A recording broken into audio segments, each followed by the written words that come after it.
de notre collègue venant du Québec. Bonjour. Esther Simard-Saint-Pierre. En fait, moi, j'ai le titre de coordonnatrice de l'école en réseau et vous m'arrêtez si vous me comprenez mal. Qu'est-ce que c'est une coordonnatrice? Ça fait plein de choses, on pourra vous en parler. En fait, c'est l'accompagnement des enseignants et on fait de l'animation aussi auprès des classes, même avec les élèves. Moi, j'ai une maîtrise que j'ai fait du temps de la recherche, École en réseau était du temps de la recherche avec Madame Laferrière, qui est ici aujourd'hui. Et lorsqu'on a quitté la recherche, parce que l'école en réseau, c'est en voie d'institutionnalisation, j'ai continué à travailler là-dedans, donc je me vois plus comme une praticienne. Donc, pour vous situer l'école en réseau, eh bien, ça fait ses débuts il y a 15 ans, dans la même lignée que vous, en fait. L'idée, c'était d'ouvrir les classes, des petits milieux pour briser l'isolement, en fait. Maintenant, on est où? On est aussi dans des grands centres urbains à Montréal, entre autres, qui commencent à travailler de la façon, avec la posture d'école en réseau. 40 commissions scolaires participantes, 270 écoles et le soutien du ministère pour la coordination. Il y a aussi un plan numérique qui est sorti l'an dernier et on est une mesure de ce plan-là. Je dirais aussi que l'intensité, c'est encore variable. Je vous entendais tout à l'heure, on a les mêmes défis que vous encore. Point de vue technique, point de vue d'accompagnement aussi. On est toujours aussi en réflexion avec les enseignants.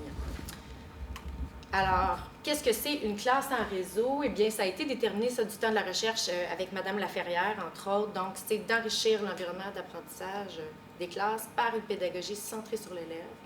Donc, moi, ce que je vais vous montrer aujourd'hui, c'est plein de petits modèles, des cas aussi, où on essaie justement de laisser le plus de place à l'élève dans les projets. C'est une augmentation des interactions de qualité entre les élèves, les enseignants. Maintenant, on tente même les services complémentaires. Donc, les services complémentaires, c'est les orthopédagogues, les psychologues, les conseillers pédagogiques. Et donc, on utilise deux outils de mise en réseau que je vais vous présenter tout à l'heure. Donc, la visioconférence VIA aussi. D'ailleurs, ça a été développé à Québec. C'est un de nos fleurons. Et le Knowledge Forum aussi, qui est un outil qui a été développé avec l'Université de Toronto pour faire de la coélaboration de connaissances. Donc, je pourrais vous en parler aussi. Qu'est-ce que c'est aussi? C'est un accès à des ressources délocalisées, donc d'experts, d'organismes scientifiques, des artistes et tout ça. Donc, moi, aujourd'hui, je vais me concentrer sur les organismes scientifiques. Et l'école en réseau, c'est devenu un soutien pédagogique et technologique en juste temps. Donc, on est une équipe délocalisée. Donc, maintenant, on est 6. Donc, c'est pas beaucoup non plus. À l'époque, quand ils sont sortis de la recherche, ils ont été un coordonnateur, une directrice. Là, on a plus de financement et on réussit à engager plus de gens. Donc, on a 3 coordonnateurs partout sur le territoire au Québec et on travaille essentiellement en télétravail. Moi, j'aime me déplacer des fois aussi pour accompagner les enseignants pour des journées de démarrage, demi-journée aussi, pour présenter un petit peu le modèle d'école en réseau, les outils pour qu'elle soit autonome, puis ensuite on part avec la formation à distance. Alors, qu'est-ce que ça offre l'école en réseau? Bien, c'est ça, c'est une équipe d'accompagnement, j'en ai parlé. On promeut la pédagogie de coélaboration de connaissances et aussi d'investigation. C'est encore un défi à l'heure actuelle, la collaboration de connaissances. Ça provient de la recherche. C'est encore moins bien compris. Donc, on les amène dans la pratique à s'approprier tranquillement cette pédagogie-là. Donc, on a 2 outils de mise en réseau, une plateforme de visioconférence VIA et un forum d'écriture, je vous l'ai dit tout à l'heure. On a une offre de projets nationaux, un petit peu comme vous, dans toutes les disciplines. On en a en sciences, en arts, en éthique et culture religieuse, en univers social et tout ça. Donc, c'est une offre souvent qui est structurée, qui peut venir des enseignants. On les aide à le consolider, tout ça, et là, on lance ça dans le réseau. Ou des fois, c'est nous aussi, on a l'initiative, mais on laisse plus de place à l'enseignant avec le temps aussi pour qu'ils puissent développer eux-mêmes leur activité pour le promouvoir à travers le Québec. On a une activité annuelle de développement professionnel, ça s'appelle la session de transfert. J'en sors, c'était jeudi, vendredi dernier. On va peut-être penser l'année prochaine à faire un volet recherche, mais en tout cas, vous prenez ma carte, vous pourrez être invité l'an prochain à venir voir ça. C'est surtout, on laisse la place aux enseignants pour un partage de pratiques, pour des projets qui ont été vécus, des projets coup de cœur. Donc, c'est très, très pratique comme comme événement. Et on a des partenariats variés aussi là, qui viennent enrichir la classe. Alors, les outils de mise en réseau, je ne sais pas si vous connaissez le forum d'écriture, c'est collaboratif, c'est le Knowledge Forum.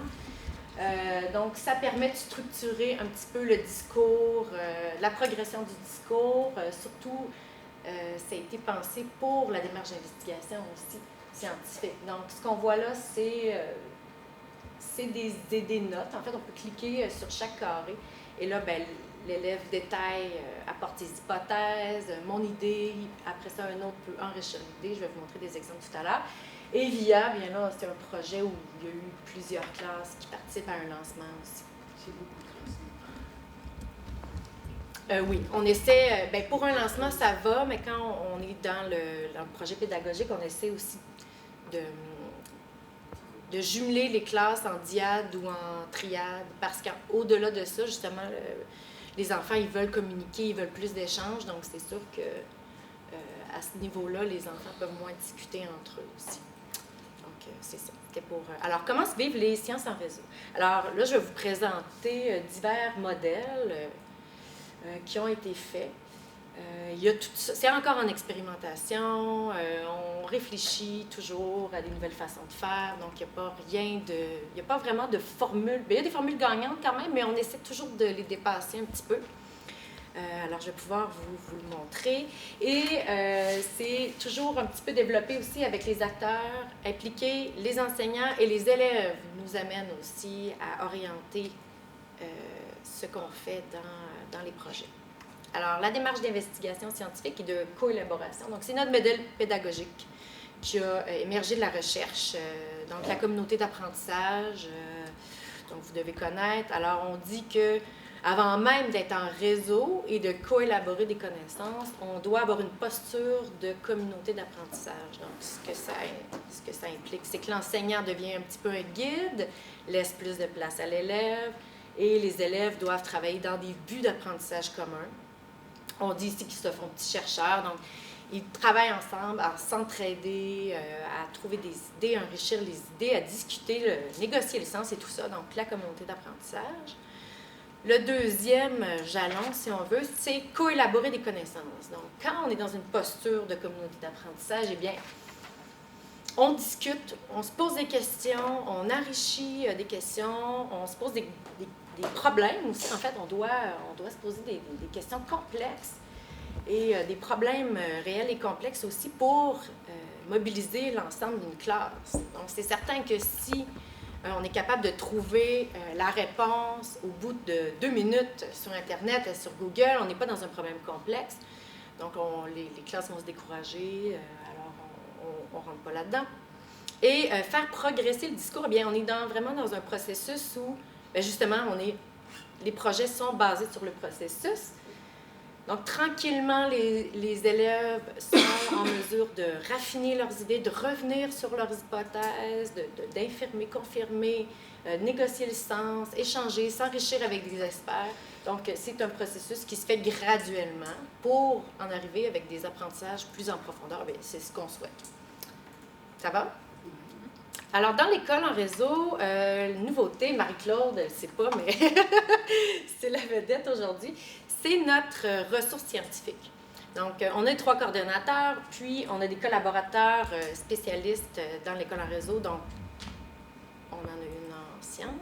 Donc, elle a un postdoc en je ne sais pas quoi, en biologie, je pense. En tout cas, elle est très, très ferrée en démarche scientifique.